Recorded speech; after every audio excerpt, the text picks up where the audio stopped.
The whole concept of government rests on the belief, the religious belief called authority. If you believe in this belief, you are a member of a religion. Your religion is government if you believe in authority. Whether you know that or understand it or not, you're a religious follower. Because government is also a religion. This all comes down to getting out of religion. The mind control that is religion. Authority is based upon a concept called jurisdiction. That where you are born, you are a subject of the laws of that place. The man-made written laws. And everybody will tell you, oh yeah, you're subject to jurisdiction. And they don't even know what the word means. They've never even looked into the origin of the word.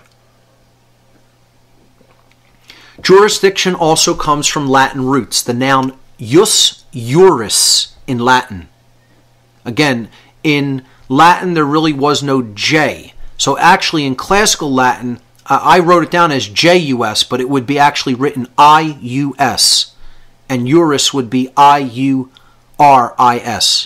the genitive form. Jus juris means law. It's where the English word justice comes from. The second part of jurisdiction is diction. Now, diction in English simply means speech. That's what the noun diction means. You know, we get the word jury from jus juris in Latin. Second part, diction, comes from the Latin verb dicto dictere. Dictere means to speak or to say. So what jurisdiction actually means, based upon its etymological roots, is to say the law, to speak the law. Literally, it means the law is what we say it is. We speak the law. Literally, that's what it means. We say what the law is. And again, this is the notion that man is God and man is the maker of law. We are the authors of law. We are the makers of law. Forget the law that exists inherently in creation called natural law, the laws of morality, the laws of God. No, we make the law because we are God. There's no higher force than us. Right and wrong are constructs that exist in our mind, and we get to determine what they are. Not to discover them and live in harmony with those laws. We're going to write them. We're going to make those laws. We're lawmakers. We have jurisdiction. We say what the law is. And then we punish anyone who disagrees. Doesn't matter if our law is out of harmony with natural law. That's the word of God that is man. That's it. And people in religion don't understand this. People who say, I have a religion. I believe in Allah. I believe in Yahweh or Jehovah. I believe in the God the Father of creation. And you would dare to say man is the lawmaker. I mean, you got to be kidding. I mean, that's direct cognitive dissonance. You're saying God is the lawmaker and we have to follow his laws, and then you're saying I believe in government. Well, this is the whole concept in the Bible, that you cannot obey two masters simultaneously.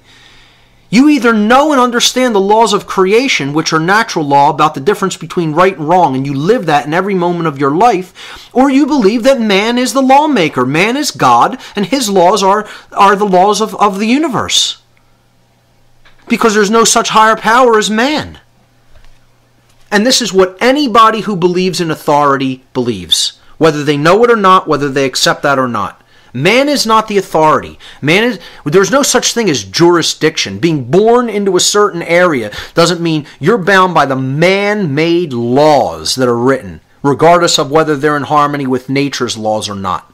You are only bound and can never be unbound and are eternally bound by the laws of morality.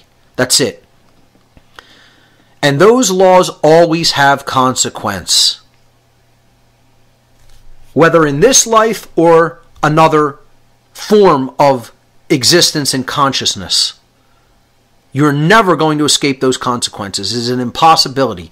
It's like trying to say, I'm going to jump off this cliff and, with absolutely no mechanisms for assisting me to counter the law of gravity for a time, and I'm not going to hit the ground and nothing's going to happen to me. Well, good luck. Believe that all you want, it'll never make it true. Just like you could put your hand in a stove, over a stove, and you think it's not going to get burned. Good luck with that. Keep it in the fire for a little bit and find out what happens. It's a law. You're not going to get around law. Cosmic law is always in effect. Once we start thinking we're the maker of law, we're going to write down what laws are and say you're bound to that because we said so. We say what the law is. You're under our jurisdiction. That's man saying he's God. And don't tell me that's not what it is. That's exactly what it is. And this whole cycle, this whole lesson is all about, it's the Creator showing man how much he's not God. Make no mistake about it. You want to know what the whole lesson here is right now on earth at this time in history? You're not God. Could sum it up real quick. 3 words. You're not God. Get that message through your head. You may be an individuated unit of consciousness within the body of God, but you are not God itself. You are not the lawmaker. The nerve of a Jewish person, the nerve of an Islamic person, the nerve of a so-called Christian saying that this is your religion and you don't know the first thing about any of them. If you think man is the lawmaker, you have your head up your ass if that's what you think. All right, I'm just going to start saying it totally, plainly, simply, and I don't care who doesn't like what they hear. It doesn't matter. The only thing that matters is it true or not? Get out of the whole emotional mind control dynamic. You don't like the way truth is presented. Oh, he's too bitter for me. He's too vitriolic for me. It's the same kind of people that can't hear a word somebody like Gerald Celente says because he gets riled up in saying it. I love the guy. You want to know why? You want to know why? He's telling the truth to people. Vitriolically. But nonetheless, it's true. I can sit there and listen to Gerald speak for an hour because I don't get offended emotionally when somebody's saying what's true. I only care about the content of what they're saying. So I can listen to somebody scream through a bullhorn all day long as what they're saying is true. The notion that you have to sugarcoat truth to get people to accept it is the problem. This is what the New Age is trying to say. This is the problem, that people accept that and believe it. The New Age movement won't call anybody on their bullshit and tell them that what they are doing and believing in is wrong. And hence the wrongdoing goes on unchallenged because they want peace. They value peace more than they value truth. They don't want to rock the boat, but they don't care that the truth's being buried and with it their freedom. No. No confrontation. No confrontation. And if the truth goes down the drain as a result of no confrontation, oh, well, so be it. No, you could have done something. And you're sitting on your ass doing nothing. Again, what this all boils down to, moving on to slide 20 now, is slavery. That's what this is. The concept of authority, that some people are the masters who make up the rules, who say what the law is, and other people have to obey them. It's called slavery.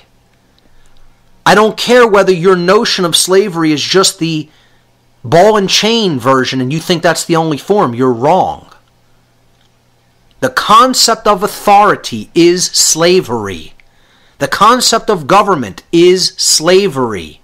The concept of taxation is slavery. The concept of prohibition is slavery.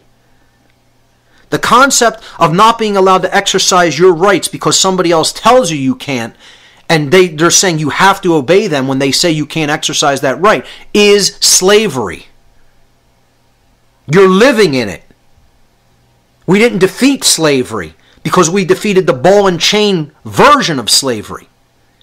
You're still in slavery. The concept of authority, quote unquote authority, is an illusion. It is not real. It is an illusion. It is based in belief. It is not based in nature. It is an illusion of a diseased psyche.